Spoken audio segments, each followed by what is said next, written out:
This channel does not promote any violence, harmful, or illegal activities. All content provided by this channel is meant for an educational and information purpose only.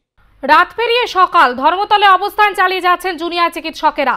শুক্রবারই SS camp থেকে ধর্মতলা পর্যন্ত মিছিল করে কর্মবিরতি প্রত্যাহার করার কথা ঘোষণা করেন তারা।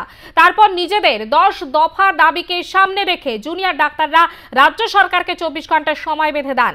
হুঁশিয়ারি সুরে জানান 24 ঘন্টার মধ্যে সরকার দাবি না মানলে তারা আমরণ অনশন শুরু করবেন।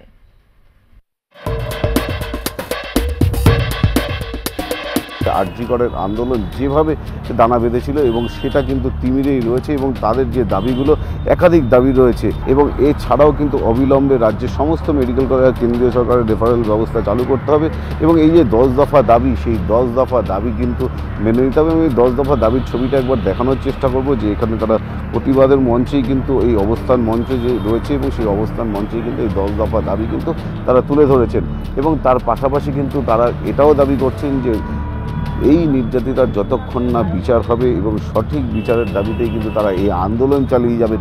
কিন্তু তাদের দাবি এই দাবিগুলো মানা হলেও কিন্তু আসল দাবি কিন্তু জাস্টিস চাই, অর্থাৎ আরজি করের নির্যাতিতার জাস্টিস চাই এবং সেই জাস্টিসের দাবিতেই সেই আন্দোলন চলবে। এবং গতকাল রাতভর কিন্তু আমরা আন্দোলন দেখেছি এবং তার পাশাপাশি কিন্তু এটাও কিন্তু পুলিশের সঙ্গে তাদের বচসা জড়িয়ে পড়া এবং পুলিশ তাদেরকে নিগ্রহ করেছে এটাও কিন্তু ছবিতে উঠে এসছে এবং তারপরে পুলিশকে ধিক্কার জানিয়েছেন তারা এবং ধিক্কার জানিয়ে যাদের এই মঞ্চ বাঁধার কাজ করেছিল যে সমস্ত ডেকোরেটরসরা তারা কিন্তু তাদেরকে সাহায্য করতে চাননি। অবশেষে কিন্তু ডাক্তাররা নিজেরাই মঞ্চ বেঁধে এই আন্দোলন চালিয়ে যাচ্ছেন এবং যতক্ষণ না তাদের দাবি মানা হবে ততক্ষণ কিন্তু তারা এই আন্দোলন চালিয়ে যাবেন এবং আগামী দিনে কিন্তু তারা অনশন করবেন এবং আমরণ অনশন করারও হুমকি দিয়ে রেখেছেন তারা।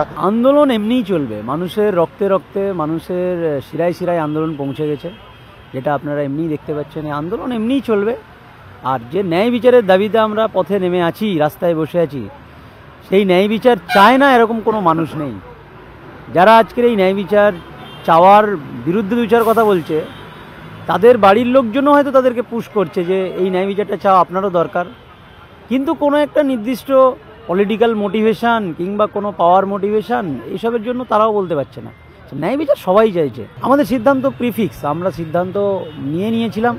আমরা বলেছি যে এই ন্যায় বিচারের দাবিতে আমরা জীবন বাজি রেখে এই ন্যায় বিচারটাকে ছিনিয়ে আনার চেষ্টা করব।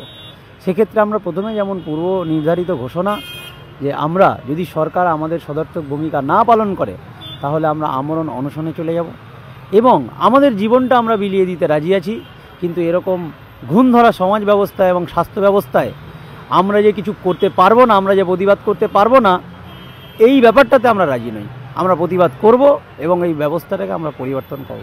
এই 10 দফা দাবি যদি না মানা হয় তাহলে কিন্তু বৃহত্তর আন্দোলনে যাবেন জুনিয়র ডাক্তাররা।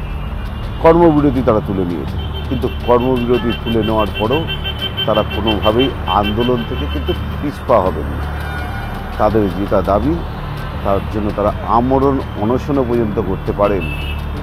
জুনিয়র ডাক্তাররা এইভাবেই হুঙ্কার দিয়ে রেখেছেন। ধর্মতলা থেকে শুভঙ্কর লার সঙ্গে বিশ্বজিৎ পালের প্রতিবেদন, আর প্লাস নিউজ, কলকাতা।